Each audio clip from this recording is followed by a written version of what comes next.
Fear and competition can be your best friend. Season 3 of the Little Bricks podcast is back. We've got some amazing guests. Can't wait for you to see them. We're going to be speaking mental health, addiction, recovery, sales, business, sports, all sorts of topics. Distraction kills dreams. With the people you spend time with, you will become. Tough times don't ever last, but tough people do. I cannot wait to share it with you.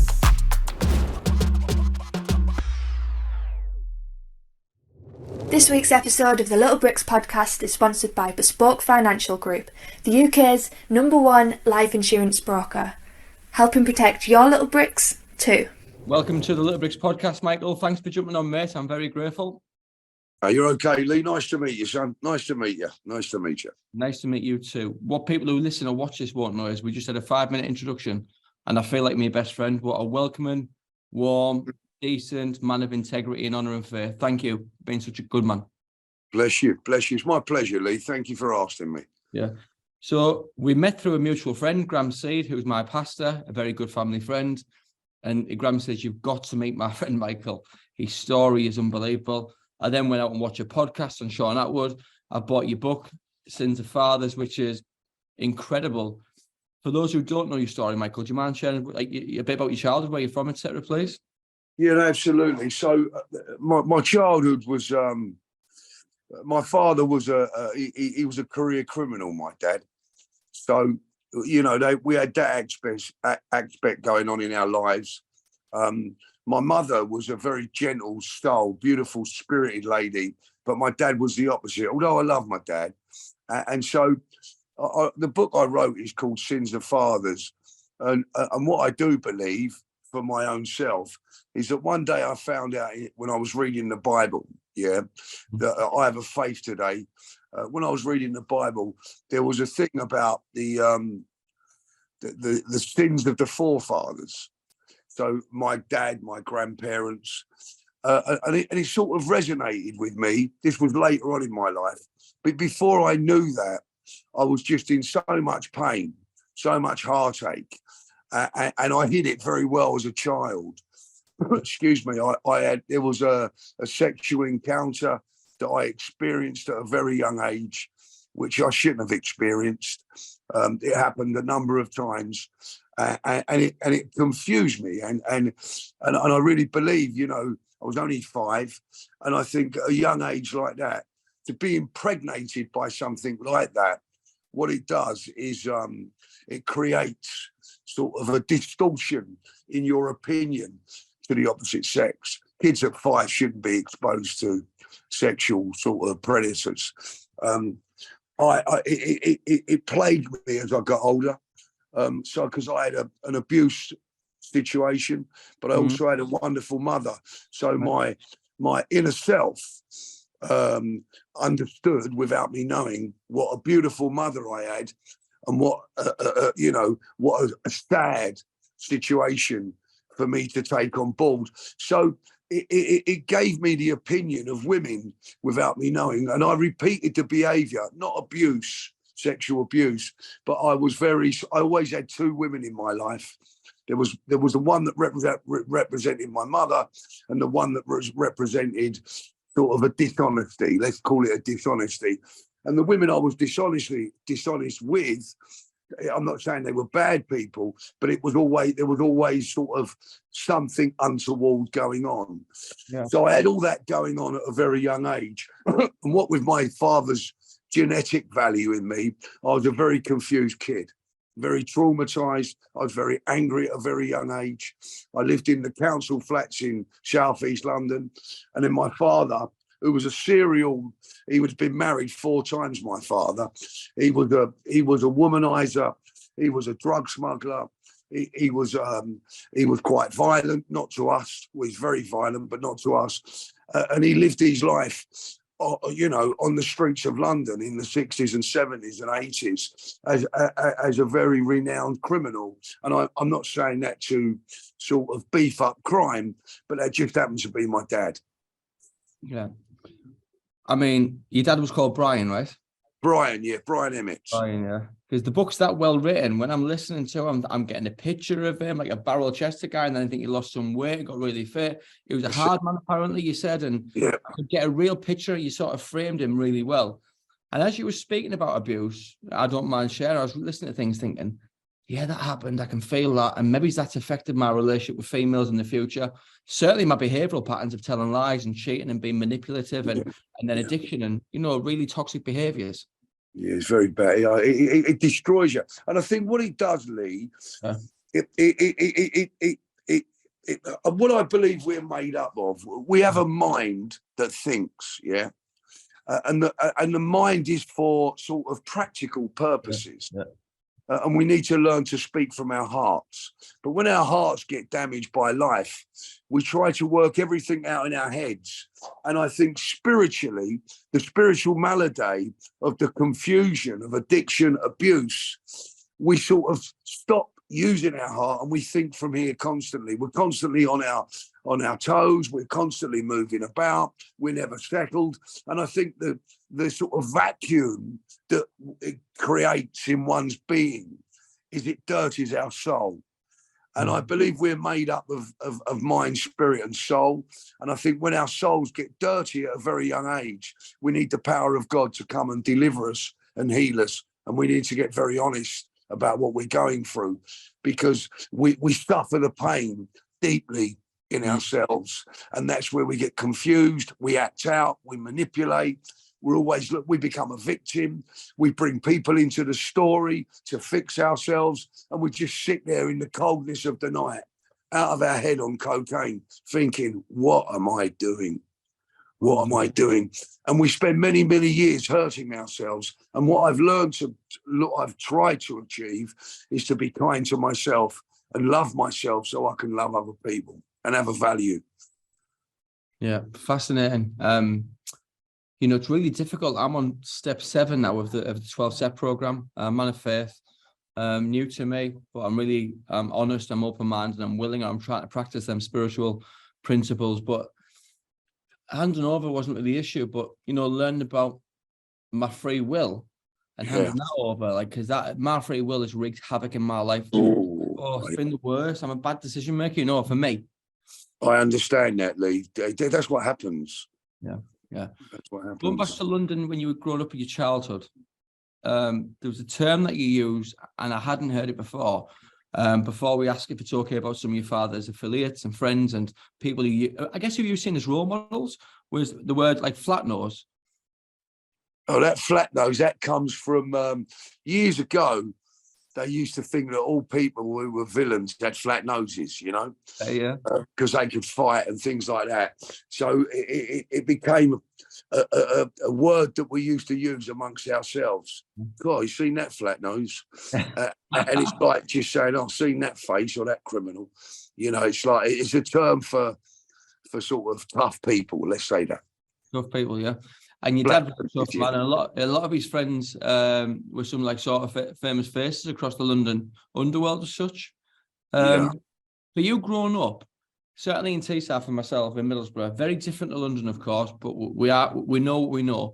For me growing up and watching my uncles, I won't say the names, my uncles, to me, I grew up and it gave me false hope, I think. And it was like a toxic mentorship and role models to look up to, thinking he's a hero and but actually there were, no disrespect to them, it probably wasn't great for me in my infancy, Yeah, no, it's not. We get influenced. We get influenced. I think what I lived under. So my mother was an old-fashioned South London woman who the heart was the home. Yeah, the home was the heart for all of us, and the dinner table and the love and affection that she run a superb home, my mother. But the influence of my father, when my mother was around him, she stabilized him. But without him, he got quite unsettled. So we lived a lie indoors that my dad was this sort of straight person who sold cars, but he lived a very dishonest, deceitful life. And so there was a lie indoors. And I think children pick up on this. You know, the house got raided by the police on a number of times. Visiting my dad in prison at a very young age when he was a Category A prisoner, and I could only speak to him through a wire mesh. I couldn't touch him. You know, I was only 6. That traumatized me. And you know, so that was the life we led. But my mother and my father used to really try and protect us. Yeah. So we had a good unit as a family. It was just that we was messed up from the beginning, to be quite honest with you. Yeah. It was a hard story. When I look at my father's family, like his sisters and my nieces and nephews, his father committed suicide, Charlie Emmett. And when I look at my dad's family, sadly, there's a lot of dysfunction with addiction, crime, same-sex relationships. Sadly, it's not a judgment. I feel for them. When I look at my mother's family, who were like old costermongers, flower sellers and things like that, they have a peace about them. Now, it doesn't mean to say they're better people than my dad's family. It's just that they got dealt a better hand. Yeah, that makes sense. So can we ask about your dad? Is that okay? Yeah, absolutely. Ask what you want. So in the book, it says some of his friends were like the great train robbers. Yeah. He did the unlicensed fighting with I seen him on a documentary. Yeah. And these were people who you class as like uncles and stuff like that. These people, it says in there as well, were like really old school values. They were decent. They didn't seem to really cruel, evil people. Is that right? Yeah, I mean, look, my dad's friends, I was very fortunate with my dad's friends because and again, I'm not beefing up crime, but the fraternity of criminality that my dad was involved with, it was all about money. Yeah, it was all about money. So when I was a young boy and I got brought up but I was around them all. But there was one thing about my father's friends, they all cared about their families. So we all got sent to good schools. We was looked after. We were spoiled at times.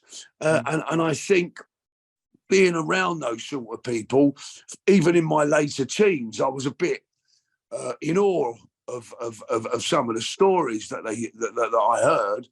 But growing up around them as a young boy, they was just like my dad's friends. I didn't think, and I didn't have the knowledge to understand. As I got older, I started to realise, you know, what they meant to my father, what they meant to crime, you know, all sorts of things like that. And it's a culture, it's a way of life, you know, there's a security around it. And it was high level crime, you know, it was organised crime. And I became part of that. But these people were nice people. They wouldn't sort of hurt innocent people, you know. They were really nice, and they were like uncles to me, you know. Many of them were like uncles to me. And sorry, someone's coming through. They were like uncles to me, and still today, there's a number of them who I go and meet once every couple of weeks. A good old face, a guy called Bobby McHugh, who's 94 years of age. And he was well respected and well renowned in the criminal sort of fraternities. He used to work for the gangster called Billy Hill, and they used to do all the illegal gambling. And I meet with him every couple of weeks. We sit down, we chat, we chew the cud. And he's like, I call him Uncle Bobby. There's Uncle John, who I go and see. He's not very well at the moment, but most of them, they're a dying breed. I've seen Freddie Foreman, Eddie Richardson. I sometimes sort of, chew the cud with. But it's all, we don't talk about crime, or because I don't do crime. I follow God now. But we still have our talks, and we go down memory lane. And I think where I got up to the level of criminality with my father, there was a bit of a mutual respect. I sort of earned me spurs, you know. Yeah, definitely. Seems really strange because we're not glamorizing crime or making it sound sexy anyway, because it isn't. But the good old days of crime, when I guess even the criminals, there was an honour amongst thieves, sort of saying, you know, we didn't no women and children, and we didn't rob off our own and stuff. And certainly in Middlesbrough, a major, city like London must be so much more, deep rooted and sort of intrinsic that it just It changed. was a way of life, Lee. It was a way of life. Yeah. I think what happened in London after the war, most Londoners, most Cockneys, although I'm not saying it was all criminals, but they understood about stolen goods. Yeah. They understood about crooked MOTs or people stealing out the shops and selling it to you. It was a way of life. Yeah. And then you go up to the next levels of criminality, and a lot of these people's sons became criminals. But I think we grew up after the war in London. I mean, I wasn't near the war, but I was a child that came from parents that was in the war. So they had that old-fashioned, mentality. So it was like, if you had no food, you'd give someone some food. They had no money, you'd help them pay their rent. So it was like a community, yeah? And then I'm not saying those people condemned, sort of said crime was okay or glorified it, but they understood. They kept their mouth shut. But some of the most wonderful people I met in the criminal world was a lot of the great train robbers, because they had, to them, it was the way they earned money. I'm not saying it's right, but there was no harm in them. They were good people. They were sound people. They spent a lot of time in prison for stealing money. They never hurt anybody. But and so I just think there's different levels of criminal, like the bank robber, the violence, and I think you sort of gravitate to where you're comfortable. But violence wasn't a thing that I sort of embraced. I got involved with fighting, and I witnessed loads of things, but it wasn't something that I would go to in my criminal activities. Mine was all about earning money. About earning money, yeah. And I guess what you say to him in the book, and I think it's so right. Irrelevant of how it gets dressed up about, the terms now are we're brothers for life, and it's all about money. Yeah, it's all about money. But you know what it is as well? Back in the day, Lee, and I'm not saying anything about people today, but back in the day, the criminals that I was around, your word had to be your bond. Yeah, you had to be trusted. You couldn't speak out of school. And I got brought up in that, and I really liked it. It wasn't until I came out of prison and tried to straighten my life out that I found that there were so many deceitful people who wasn't criminals, but would still do things like steal your money or whatever they would do. And I found it quite uncomfortable, because I was so used to a different way of life. And I got in a lot of trouble by trusting the wrong people. I lost a lot of money, and it was difficult for me because I went out of my boundaries. I went out of the people that I knew and the people I'd been brought up with, and I tried to make a straight man of myself, and fell badly by trusting the wrong people. So I think the politicians of today, I think the governments of today are so crooked. What goes on around the world with politics, with Syria, with even at the moment with Russia, it's all about money and that gas, the power, and we get and they get away with it. They're fraudulent. They kill people, but they're allowed to do it because they come in the name of authority. So I don't think there's a lot of different. I don't trust too many systems in the economy, in loyalty. What I do trust, if we get it right, is the will of God. The will of God. I agree with you. I'm in financial service. I sell life insurance 14 years ago, actually, and I was really poorly with the drugs. I had no teeth. I got them ones put in. I was homeless. I was in a really bad way. I got tens of thousands of pounds out to any dealer in Middlesbrough. But the honour on the streets amongst, people who earn money a certain way, compared to the people in my industry, I would trust the lads on the street who earn a living. Absolutely. Yeah, I get it. Just sharks in suits. There's some real, in our industry, honestly, mate, complete and utter wrong-uns, and it's all about money. It's dog world, brother. You said something that was really interesting to me, because again, I just can relate so much, and that's the beauty of a great book, right? When you used to pray as a kid, you used to have faith and you'd pray, but you said you were speeding it right up, and you get like quite anxious and hurry up, hurry up, hurry up. And I was like, that's what I do. I can some nights I'll speed through as quick as I can. What is that, please, Michael? I just think it's an anxiety. I mean, I used to pray and really want the prayer. I mean, I remember as a kid praying. I used to say the Lord's Prayer and pray for all my family. I was never told to. I mean, my nan was a staunch Catholic, but it was never embedded in me. So it must have been something that was crying out for me to connect with something. And I even thought then, in the subconscious, that there must be a way out of my dilemma. So I was full of anxiety and fear at a very, very young age. And I think that influenced how I prayed. It was like a desperate prayer. Please answer, please keep us safe. I always thought there was danger in life. And I lived like that for many, many years. Yeah, I get that. The gift of desperation, when there's no ego there no more, not edging God out. And we're on our knees, please help. That's when we deliver. I tell you what I feel God's give you, Lee. I think he's give you the gift of wisdom. Me? Yeah, you should research that. Don't ask me to give you the answer. Pray about it. In James, it says, if we ask for wisdom, he gives it freely. Be prepared to receive it. Otherwise, you'll be bouncing about like a beach ball. You should. There's wisdom in you, brother, and that's the Spirit of God. And I don't want to get too religious, but that's the Spirit of God. Thank you so much. Thank you so much. That means a lot coming from you.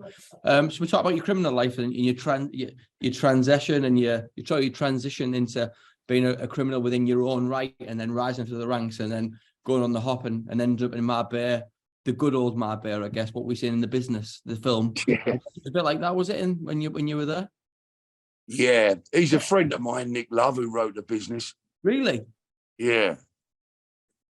I think it was based on a few things that I sort of knew about, but yeah, and a relation of mine was played in it as well. Really? I was on one of the sets when they was filming, when they had the fight with the Dutch people in the nightclub. It was down in southern Spain, and I watched them film the scene. But yeah, I know Nick. I would say he's a friend. He's an associate. Yeah, yeah. Does he do the Rise of the Foot Soldier films as well? No, he didn't. No, he done The Business, Goodbye Charlie Bright, and he done the other one, The Football Factory. Football Factory. Oh, and he also done the release when he was in it, Ray Winston, of the old what was that? Sweeney. He done that.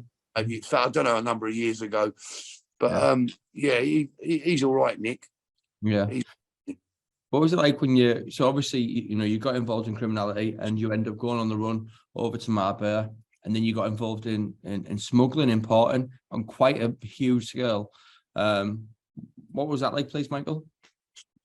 When I first went down to Spain, it was in 1984. And it was a thing that everyone used to go to Spain if they was wanted by the police, because there was no extradition. And because my dad's friends were down there, I got arrested in a high-speed police chase. Funny enough, I was pretty innocent of the crime at this particular time. I wound up in a wheelchair.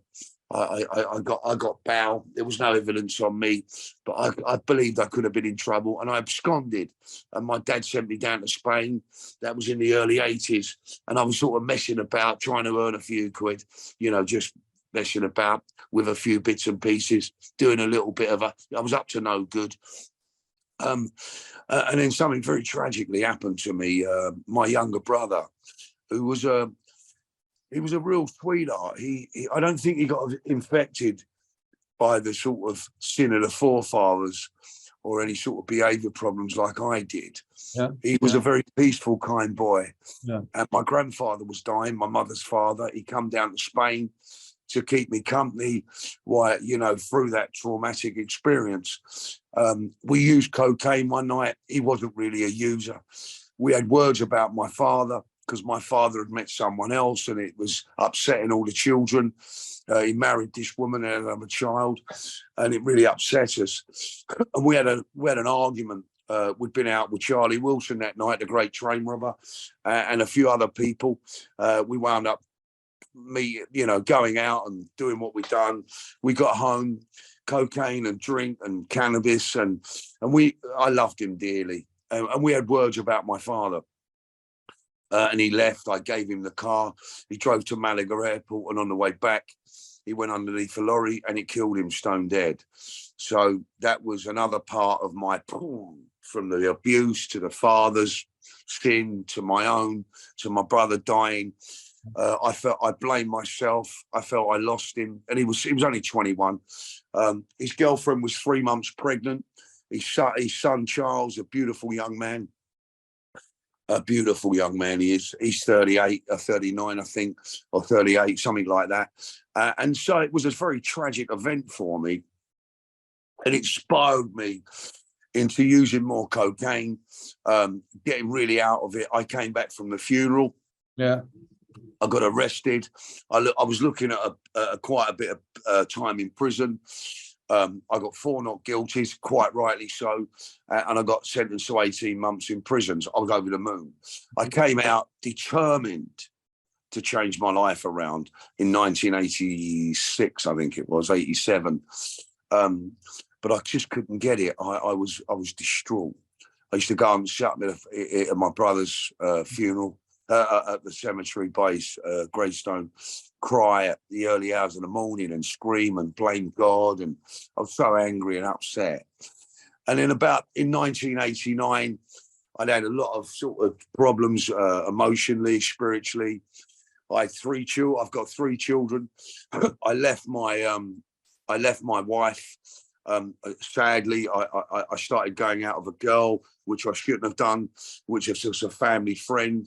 It caused nothing but a heartache and pain. And then I absconded. I went back out to Spain in the late 80s, early 90s, and got involved with my father. Now, I can speak about this because it's documented and I got arrested for it. Right. But it's other stuff that I can't share or name people. And so I started on this venture where I started smuggling drugs into the UK, cannabis. And in 1993, they said I'd done it in 92. They said that that a consortium of people had bought it a load in the Bristol Channel. Whether that was true or not, they had no proof of that. And then we all got arrested at gunpoint on November the 7th in 1993. There was they said it was 5 ton of cannabis. It had a street value of about 10 to 12 million pound at the time, and it was armed officers. I think there was 16 armed. I always get the numbers, either 12 or 16 armed officers with night sights, ready to pounce. And the reason why it was so intense, one, I think, was because of my father, but it was the people that we was engaged doing our business with. It was organised crime. So they wanted us, and they got us, and got arrested with a gun pointed to my head. How old were you then? I was 93. I was 35. 35 years old. How many kids did you have? 3 kids at the time? Sorry? 3 children. 3 children. I adore my 3 children. I adore my 3 children in my life.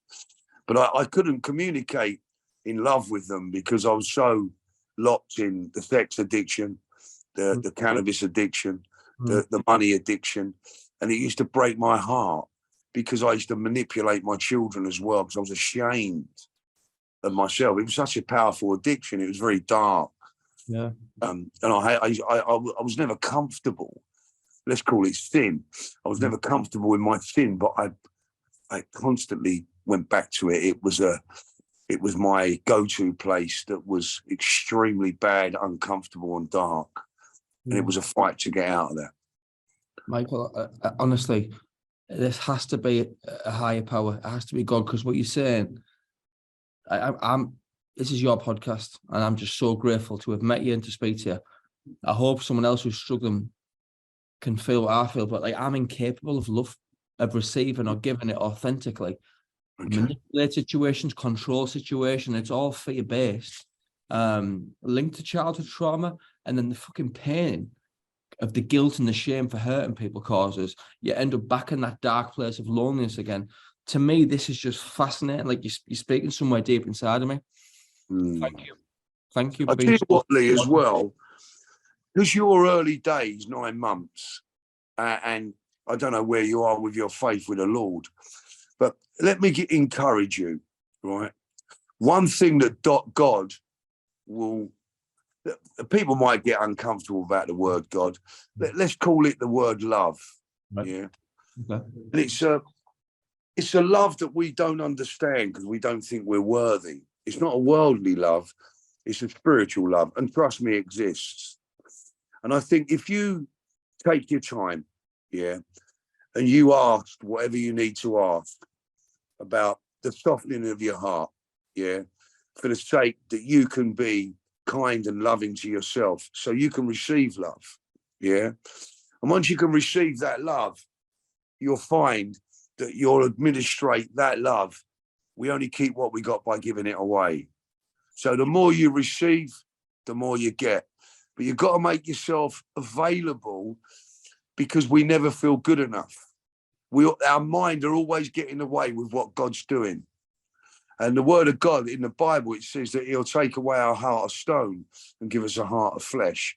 Now, we either believe that or we don't. Now, I see miracles every day. The birth of a child to me is a miracle that we spin round in space, a miracle that it's night and day. You know, everything is a miracle that we breathe. It's a miracle that everything's a miracle. We take it for granted. And the simplicity of God is love. And he wants us to learn to love ourselves so we can be in this life and enjoy it without those cheap thrills that we seem to want to fix us so we feel better for the moment. And they don't last. All they do is superficial. The true love of God is what we need to survive. And it pregnates into our families, into our friendships. And love's an action. It's not about a feeling. We do love. We actively do love. We're kind to ourselves. We're kind to our people.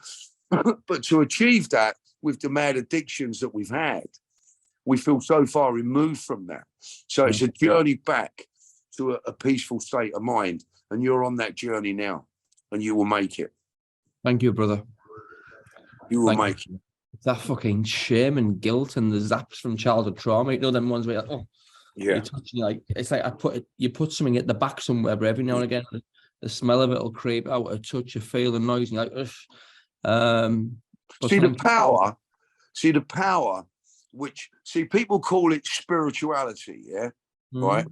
But it comes from, I mean, the 12 steps comes from, you know, Dr. Bob and all that. They were Christians, yeah? But the word Christian is always sort of frowned upon, or church is frowned upon. It's not about that. It's not about the word Christian. Church is great for community, but what it's about is feeling that deep connection in one's soul, which, because God says we're in his image. So if we allow him to come in to our system and to embrace us and love us and heal us, then we start to find that life becomes a lot more simpler, and it eradicates the shame. It eradicates the anger, the manipulation, because every time we act out, we take ourselves back to that dark place, and then we're fighting to get out of it. I still do it. So we have to be mindful. We have to be aware of our surroundings. We have to be aware of what we say. We have to be aware of what we read. We have to be aware of church is a hospital, but a relationship with God, which they call spirituality, that in my opinion is the Holy Spirit. That's what spirituality is. It's the Holy Spirit. And they look at the cross and they think, oh, the cross, you know, Christmas, Easter. Come away from, look at Jesus. What a tough guy he was, what he went through. You know, they say that's a terrible death, the cross. And it happened, whether he's the Son of God or not, which I believe he is. But his death was true. It was documented. So he went through a lot, that guy. He was a tough guy. And then when we see what he does through the unction of love, we start to realize that we can receive that in the way that he wants to give it. Yeah. Oh, that makes sense. It does make sense completely. Can I ask a question about addiction, please, Michael? Yeah, ask me anything you like. Thank you. I genuinely believe in my heart of hearts, my addiction in my industry of life insurance. And I think that, you know, I'm trying to show humility here. because I haven't been humble at times. I think I'm good at my job. God's made me good at my job. But it's my addiction that's my biggest strength. I can go and go. I'm brilliant at like spinning plates, remembering things. It's my addiction, my strength. Was your addiction a superpower for you in your criminal career at spinning plates and judging people and manipulating situations? Is that fair to say? That's what kept me going. Was it? It was the addiction it was definitely when I was sitting in the court with my dad. Excuse me. We was 12 of us in the jury box. They'd nicked the people on the boat, the lorry driver. They nicked everybody. And he was sitting next to me, my dad, and he said to me, "I told you to slow down. You never listened to me." He said, "You greedy bee." But what it was that was driving me was it was never enough. £1 million, a pound, 10 million, cocaine. It was never enough. I was never satisfied because I was always moving on to the next part, because the part that I was in, I'd done. I felt uncomfortable. I needed another fix. And it was just a merry-go-round of events that eventually got smashed to pieces. And it's still been difficult through my walk in recovery and my walk with Jesus, because I didn't understand the word surrender. I thought that was weak. I didn't understand rock bottom. I didn't understand anything. All I understood is that I was ill. No one was going to see it. So I was going to cover it up with all these masks, which included attractive women, big cars, money, businesses, and then I'd go off into my dark hole, and I would operate with my addict, self-loathing, hating myself, shouting at people I loved, self-blame, blah, blah, blah. What about me? It was just a mess. And it took me to lose everything. Yeah. Even this cancer that I've got at the moment has made me understand more about Michael and God. I'm not going to die, that's for sure. But it's made me understand that life is very, very precious. And until I care for myself, I've not got a chance about caring about anybody else. That's why it says rest, eat, and do something kind to someone every day without no one knowing. Cleanse your soul. You're going to make it, Lee. I can see you're going to make it.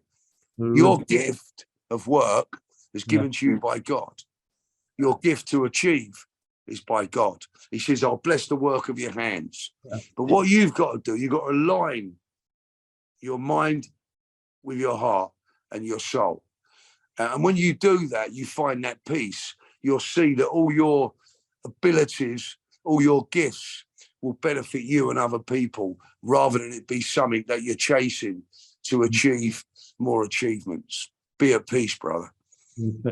Michael, in your addiction, like self-sabotage, were you good at that? I was the pushing best. people away with your love and fucking ruining situations and relationships, like, and then the pain afterwards, thinking, why did I do that? My self-sabotage caused me to lose my friends, my businesses, my children nearly, and my marriage and my family. They never left my family, but they was, whoa, we can't enable this. Because everything that I had good in my life, I tried to destroy. That destroy you? Yeah. Everything. Yeah. And I hated myself. Which addictions are hardest to drop for you, if you don't mind? Was it the drugs, the women, the money, the power, That's a good question. The obvious was easy. I found smoking cigarettes difficult at one stage, but I think the most addiction that I found hard to be abstinent from was the spirit of lust. Lust. That was hard. Yeah. And I found that the lust affected my mental health massively. Really? Yeah, because the lust afterwards, where I felt bad, my mind just used to calculate how bad I was and what I've got to do to change it. And I would lay there in my bed, high on coke, trying to work out things about myself that I didn't even remember in the morning. Yeah, I was my worst enemy. The sabotage, I think, was also a part of a high and a low. Yeah, I think anger can be addictive. I think violence can be addictive. Self-loathing is addictive, but the hardest one for me was to break the lust. Yeah. You went to jail. How long did you get in jail, please? I got sentenced to, for the cannabis, 12 and a half years. And then there was a fine of £3 million or do 6 years. But the fine got sorted out and I got 12 and a half years. And then after a number of years, 3 or 4 years, I went to the appeal courts. And from the summing up in the case and the guilty plea wasn't taken into consideration on the sentence. So I got a couple of years off. Couple of years off. Yeah, I got a few years off. I spent half of it in prison. I had a result. I was home just under 5 years. My dad come home just under 6 years, but I was expecting to be away at least 8 to 10 years. And you missed that time with your 3 kids growing up, Michael, yeah? Yeah, I missed it a lot because 5 years in prison and 2 years I was living in Spain prior to me getting arrested. When I went out to Spain, my children were 7, 5 and 3. And next time I really communicated them with a heartfelt love was when they was in their early teens. And I missed that. It broke my heart. God bless. Being a parent's the greatest gift of all. Oh, I love being a grandfather today. I've got 8 grandchildren, so I adore. God used my grandchildren to break my heart, to give unconditional love. So my healing, I have unconditional love with my 8 grandchildren. What I give them, I get back. What they give me, they get back. And it's pure love. And that's really helped me understand what that feeling of love is. I absolutely adore the 8 of them. I adore them. I bet you're a brilliant granddad. Self-praise is no praise, but that's one thing I haven't sabotaged. They call me Pappy, and I really enjoy being a grandfather. And yeah, I am a good granddad. Thank you. God bless you. You're a good man.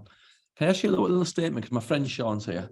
And one thing I say a lot, I think I said it before recovery. I can only assume it was God that put it in me. I genuinely believe in our industry. I say to the team, well, to keep what you have, you've got to give what you have away. That's the only way. If you want more, give more. I genuinely believe there's something way above human conception. It's spiritual. It's from the Lord that to keep what you have, there's something very, very powerful about giving away. When you said that, me and my mate sure that we're like looking at each other. What does that mean, please? Can we explain it? Because I want to play this to all my team at work, to our team. Right, so if I give away my time, if I give away my money, if I give away love, the more I give, the more I seem to get back. Yeah. So let's call love the first thing. So when I give the love that I have for my grandchildren, it comes back tenfold. And it enables me to feel better about myself. And it enables me to try and love my neighbor or my friend or myself. There's a spiritual law. We reap what we sow. Yeah.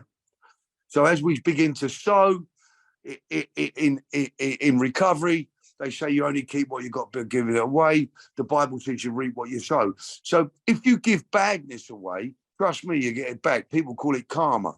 There's no free lunches. But I stress today, yeah, that the spiritual law of giving to receive, right, is wrong. But if we give away and not expect to receive, then we receive it. Because we're receiving it for the right purpose, because we're going to give it away again at no cost. But when we give to receive, then it taints the spiritual law of sowing and reaping. Yeah. So our hearts have got to be clear. So the more we give, the more we get. But as long as the narrative's right and we're not giving it, trying to get it back for self-preservation or self-gain. Like true altruism, isn't it? Doing things without expecting anything else in return. Absolutely. And then you get it because I think when God gives you something, or call it love gives you something, or the world gives you something back, it comes with a grateful heart. Again, healing.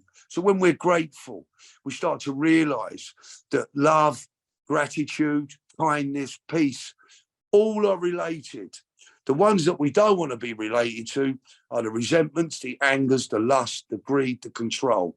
So they run either side of each other. Yeah. And we have to choose every day. Every day. What we intend to do. And I don't get it right every day, but I get it a lot better than I've ever done in my life. How important is gratitude in life now, Michael? Oh, it's the most. You've got to write your gratitude list every morning. Say thanks to God every morning. Every morning. The word of God says that God supplies all our needs. Yeah. While he's supplying it, ask him what you want or what you need and give him thanks for what he's already done. And I'll tell you a little story. Yeah. I used to have a lovely home in South Kensington. Yeah. And it was a lovely home. And when I lost everything, because I lost a lot of my businesses and finances, because I built it on sand and not on the rock. And it got hit by the wind, and I thank God it all went. And I'm not saying having lots is bad, but if your heart's not right, it ain't a good thing to have.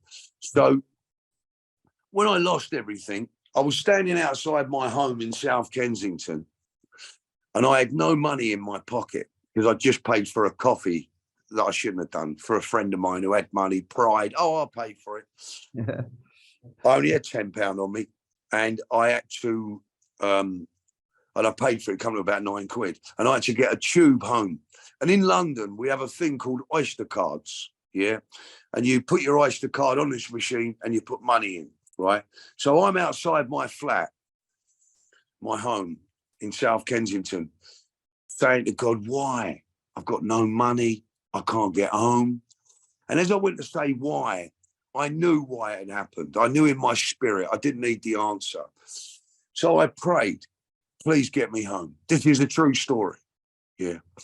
And I don't care what anyone thinks about prayers or God. For me, it's real. And it's not a crux. It's a strength. It's a peace. It's a love that I need every day. I need it. I can't live without it. Yeah. And I'm not brainwashed by it. I really am not brainwashed by it. And the more I get to know God in a spiritual sense, the less I know. It's an investigation daily. So I was outside my flat and I prayed to get home. I needed £4.80 to buy I couldn't put it on the Oyster because you have to put a £5 deposit on it as well. But I needed £4.80 to get home to buy a ticket. I went down to South Kensington Tube Station, praying to God after just seeing my house and having no money in my pocket. And there was nobody there barring the ticket collector. And normally South Kensington Station is busy, but there was not one person there, which I found a bit odd. Excuse me. Then I heard this noise, and it was like a rattling, banging noise. And it was on one of the Oyster card machines. I needed £4.80 to get home.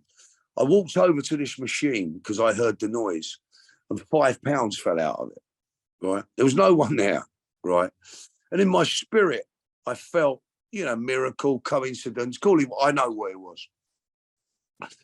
And I felt in my spirit, I'm not saying I heard God's voice at all, but I felt in my spirit, it's not what you want, it's what you need. Right then, I needed £4.80. However it got answered, my prayer got answered. Amazing. That's absolutely amazing. I believe every single word. Because people talk a lot about law of attraction, and I did it. I read the book, The Secret, and I was like, this is brilliant, law of attraction. It's one of God's laws, and it's actually biblical what you're saying there, isn't it? You have not because you ask not. But you can attract. You can manifest attraction. But I think we have to be careful what we try to manifest and attract. Right. We have to be careful.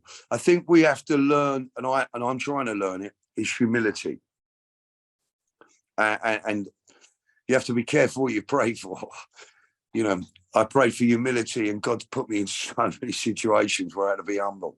I prayed against my anger. I got confronted with angry situations. I don't know how it works, but it works. And eventually the word of God says that iron sharpens iron. Yeah. Like we rub against each other to to improve ourselves. It's like when they're years ago when they used to do back in the day, like when they used to sharpen the bow and arrows or the spears, it was iron on iron. It sharpens you. And so when you sharpen yourself with like-minded Christians or like-minded people in recovery, you're sharpening yourself, because when you go into a meeting, you hear the truth and something happens in a meeting. There's a spiritual concept in the meeting of peace and love. When you go into church and you're worshiping with 400 or 500 people, you feel that camaraderie of the spirit of love, because you're all doing it together. So you're rubbing it, you're sharpening each other. I really believe that's true. Yeah, I agree with completely. So you come out of jail, you recover, you find God. What people won't know, are we okay to share what you've been through recently? Like last week. Like, I'm absolutely blown away. I actually felt a bit guilty, the fact that I messaged after our mutual friend Graham said, you have to get Michael on. Don't feel guilty, Lee, it's fine. Thank you. And then for you to say to me that you had chemo last week. Yeah, so when I came out of prison, I was like Bambi on ice. I had lots of businesses. I lost everything, as I said. This lifestyle changed for me because God took the mask away. Right. So I got in a lot of trouble. I sort of loaned money everywhere. People trusted me. I lost that trust. God was dealing with me in a tough way, because he wanted the best for me, like he did on the cross. It didn't look good for Jesus. Yeah. So I ventured on. I got asked to write this book by Harper & Collins, which I did, and I was on my way. And then about 6 months ago, I went down to Bournemouth to speak in a church which was full of addicts. I think there's about 100 of them there doing a recovery course. When I left the meeting, I got in the lift to go up to my room in the hotel, and I saw that a huge amount of my hair had fallen out at the back. And obviously it concerned me. I went straight to the hospital. I did the doctors. I got checked for all of my organs, my stomach. They checked me for cancer. They couldn't find anything. Then they told me to go and have an X-ray on my lung. When I went to go and have the X-ray on my lung on the Monday, on the Saturday, I caught COVID. So I had to stay indoors for 2 weeks. Eventually got the lung X-rayed, and they found cancer on my lung. Not from smoking. It's a very rare cancer. It's very small. And the reason I lost my hair, it lay dormant for a couple of years, and it moved near my heart. So the chemo was brilliant. I had 4 months of it, and I've just had 13 days, finished last Thursday, of radiation to work on the bit near the heart. They could give me enough, would kill it. But if they give me too much radiation, the power of it could give me a heart attack. So they're doing it slowly, but I'm trusting in the word of God. The word of God says that by his stripes I'm healed, and I'm claiming that healing today. And I'm very confident, I'm very positive, and I pray God gets the glory. But at the moment, I'm fighting cancer, or God is. What a man. But I'm okay. Mate, honestly, I'm very lucky that I've had the honour and the pleasure of speaking to a lot of people. What a gentleman. What a gentleman. Bless you. It's been my pleasure. A credit to your family name. Can I ask 2 questions, if that's okay, please? Do what you like. Thank you. Best way to ask for forgiveness? Yeah. Best way what? What's the best way to ask for forgiveness? Do you know what? If we go to God and ask for forgiveness, he forgives us. And we may repeat the same problem by his grace. But when we're making our amends and we go and ask people, we ask for forgiveness or make our amends, sometimes we don't get the answer we want and we feel we're not forgiven. Right. But it's not about the person forgiving us. It's about us changing what we done to get forgiveness. That's the amends. So mine was being dishonest with women. When I stopped that, I made my amends. And eventually, I think people start to forgive, because a lot of people who need to forgive us need forgiveness themselves. Yeah. But I think the only way to really, really receive forgiveness is by asking the Lord to forgive you and to change our behavior. And then the biggest thing is forgiving ourselves. Yeah, amazing. Thank you. For any young person, it could be male or female nowadays, things have changed.